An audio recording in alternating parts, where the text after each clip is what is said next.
Hello, welcome. You're watching a special broadcast. Well, it is special because joining me is a very special person. He has won his second gold medal at this year's Asian Games. I'm talking about the veteran of the field of tennis. I'm joined by Rohan Bopanna on the broadcast this evening, and he won the gold medal at this year's Asian Games in Hangzhou with his partner Rutuja Bhosale. Let's talk to him about the match, what his experience has been, and of course his future plans. Rohan, good evening. Thank you very much for joining us on Mirror Now. Appreciate you joining us. First of all, congratulations. Thank you for making all of us proud here in India. You and Rutuja there winning the gold medal. And this, of course, is your second gold at the Asian Games, the first being in 2018 in Jakarta. But has the feeling sunk in finally that you have won your second gold? Yeah, absolutely. It has sunken in, and the biggest thing is to understand that when I came into the games, that it was going to be my last Asian Games, and so I was looking forward, obviously, in doing well in both the events, and it hit a setback straight away with the men's doubles loss, and so I told myself, let's really stay focused, and because we still have a big event to go, and I had a partner who was playing Asian Games for the first time, and I said, it's a good opportunity to really push her, maybe get her inspired to be at such a big event, and try and win that gold. And I think match we did get better. And of course, there were a lot of ups and downs in a few matches, but that's how, these matches go. You bring in all the experience, when it really matters. And really happy that I was able to do that. And of course, win the gold in the end. And it all, makes it's a proud feeling and moment, and I think at the end of the day, tennis is been a sport for India which has always brought medals back to the country. So I'm really happy to be part of that tennis journey, to still have gotten a gold for us. Rohan, the fact that Rutuja was playing her maiden final at an international competition, how was the bond like? What sort of camaraderie do you both share with each other that translated at the court and eventually both of you won the gold? I think, Shreya, it was tough to really bring in a lot of camaraderie, because I hadn't really played with Rutuja, and I really did not know her so well. Of course, I knew her where a couple of times I'd met her, and Lucknow she was there, so I met her a few days during Davis Cup time. And but still, I think in that final was to just make her feel more comfortable, to understand and enjoy the moment, which is easy to to say and to be around, but when you're there, it's overwhelming. And I think she did really feel that in that especially in that first set. So when we were playing, and then when we sat in the changeover, I decided to switch sides of when we were returning. The main reason being that I wanted the score pressure to feel a little different for the opponents. I mean, every time they were serving 15 love, 30-15, always up in the game, and they were serving. So I thought, let's try and change that, and then also give Ritu something different to play freely and relax. And I think that, purely comes with experience of, being there, done that for a while, and able to understand that situation and make that switch, because it doesn't really happen.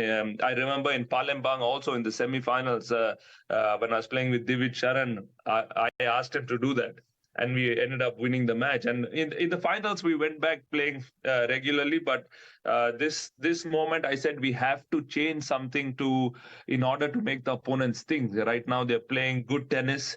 they're playing smart, exactly to their playbook. And I said, let's try and do something different. And then, so didn't, to be honest, didn't really give her too much of a choice. Something was needed, and thankfully it worked out for us.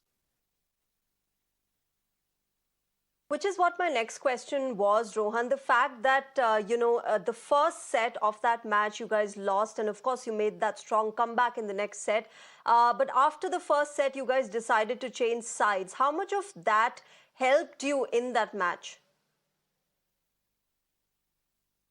I think it really challenges every part of your brain to bring, to figure out what is really needed. I mean, you need that thinking hat extremely, high. It was not about tennis really that day. It was about what is the right strategy to find a way to, in order to just start the momentum going. Yeah, because I knew when if Rutuja was a little relaxed, her game the whole week she was playing pretty good tennis. So I just had to get her to be a little more calmer on the court, more relaxed, and I knew that'll slowly start helping. And constantly I was asking her to keep moving her legs every time she was in the net, or keep breathing. And I said, soak in the atmosphere, soak in the entire atmosphere of being in the final, even though we had a lot of people cheering against us.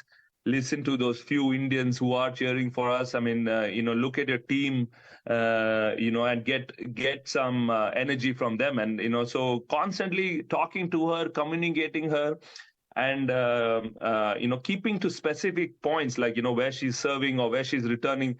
That initially, first few games really helped, and I think she picked it up pretty well. And I think she also understood from where it was coming from. It was obviously that I wanted her to just start swinging her arms and play freely. And the tiebreak was just really good. We started off great, like the semifinals, and then especially on match point, I said, I want you to hit your best tee serve for me you have ever hit.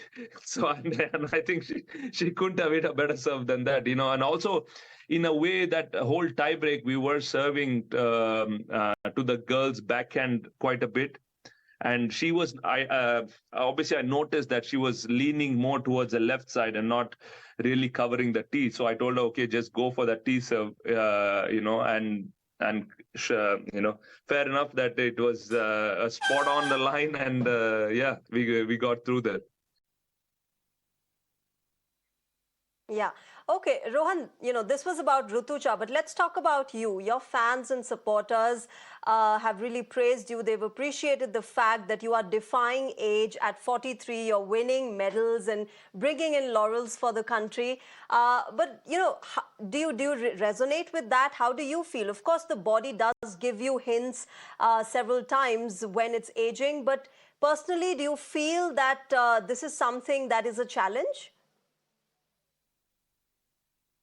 No, absolutely. The way it has gone, I feel that maturity has really come in a big way.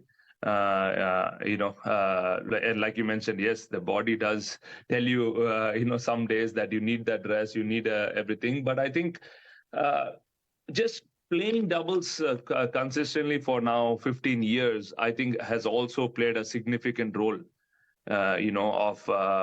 It's like any job, right? When you're there for 10, 15 years, you bring in a very different kind of experience into that field. So I think that is where I've started adapting and understanding my own strengths in a big way. So that has helped the partnership. Initially when you start off, you're always worrying, oh, okay, I hit a good serve, but my partner may have missed this shot, or something like that. But now when I constantly look at it, saying that, or maybe they missed it because I didn't hit my serve correctly, or I didn't hit my spot correctly. So just the thinking of every single moment, and focusing on yourself, I think has helped that in a major way. And I think that is where even today at 43, I'm able to do that. And the biggest thing for me to able to do that this year, I think, is because I have been focusing majority on my recovery part, than to really feel fit when I go and play those matches.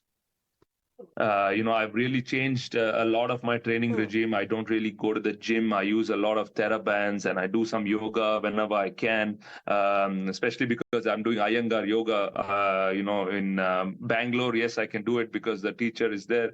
But when I travel, it's pretty hard to do it. So I do very basic stuff, when I wake up every morning. So that kind of discipline also, I think, has played a major role in playing better tennis, which is given me a lot more clarity on my mind itself, being pain free. Because I have no cartilages on my knee, so every 6 months I get an MRI just to see where I am and how much I can push as an athlete. So this year has been extremely kind. I'm just enjoying competing.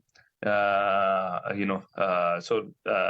I just got a Shanghai from Hangzhou yesterday, and I'm completely taking the day off from tennis today. Because I just want to go explore the city, be around it, clear the mind, and before I start again from tomorrow, So there's not much time, but every time I'm able to do that, I think it, makes me understand, where I am, how I'm enjoying this sport still, and I think that's where I think I don't look at it being, 43 and just enjoying my time till traveling and competing. Well, clearly that's a well-deserved break as well, Rohan. But Asian Games, a lot of experience, and you've said that probably this is your last Asian Games. You've also said that you're calling it a day at the Davis Cup. From now on, do you think you could take up the role of mentoring the younger ones who are coming in and, guiding the younger players in the field of tennis?